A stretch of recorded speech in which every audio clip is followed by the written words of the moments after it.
इस फ्रेमवर्क की बात करते हैं तो it is all about negotiating community values, मतलब कि balancing between belonging and integrity.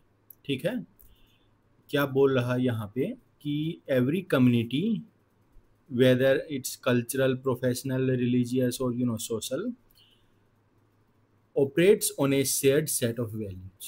ठीक है, these values creates identity, cohesion and purpose, but they also create a blind spot, especially when they conflict with value of other community. ठीक है, और even with our own personal belief. तो क्या है यहाँ पे, it is all about negotiation between the community values. ठीक है, बोलता है कि negotiating community value is the practice of leading with integrity while navigating the tension between belonging and authenticity that we have already spoken about. It requires self-awareness, empathy and courage to speak up when values clash. Framework की बात करते हैं तो इसमें जो अपना community values and personal values के ऊपर बेस्ड है। कम्युनिटी वैल्यूज के ऊपर क्या बोलता है कि these are shared beliefs and norms that define what is acceptable, what is admirable और expected within a group. ठीक है, they can include loyalty, tradition, efficiency, conformity and respect for hierarchy. Personal values की बात करते हैं तो these are deeply held principles that guide your individual behavior and your decisions. They may align with or diverge from your community values.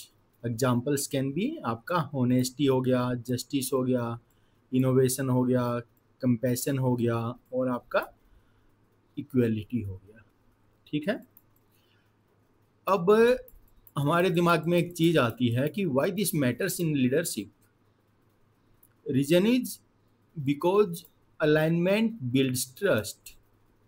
जब आपकी value है those resonate with the community, you gain credibility.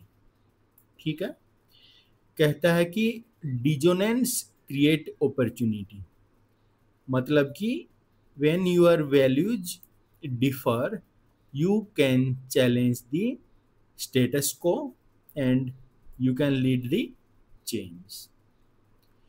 Third है आपका negotiation builds bridge. Effective leaders learn to honor both their own values and those of groups. यहाँ पे आपसे mains में और इंटरव्यू में मल्टीपल टाइम्स ये पूछा जाएगा कि how you can contribute to society. वो इस क्वेश्चन को किसी भी कॉन्टेक्स्ट में लिंक कर सकते हैं। So as a leader, as a civil servant, you can do three things in that. One is you can align with what is going on, you can have dissonance with what is available और your dissonance can create an opportunity. ठीक है, यदि आप you are talking about dissonance, so in that context you will be leading the change, you will be the change maker. Third option जो आप बोलोगे, लिखोगे, it is about negotiation builds bridge, मतलब कि you honor both your own values and groups value. So these are very quick things that you can keep in mind while writing the answer in mains and your interview. How we can conclude such answers, because leadership is not just about fitting in, it is also about standing up। मतलब कि by understanding your own personal alignment with or diverge from your community, you can lead both authenticity and respect। कहता है negotiating these tensions is not a weakness, okay, it is a sign of moral maturity and a path for meaningful change. So इस तरीके से आपने एक बहुत अच्छा and practical framework देखा है।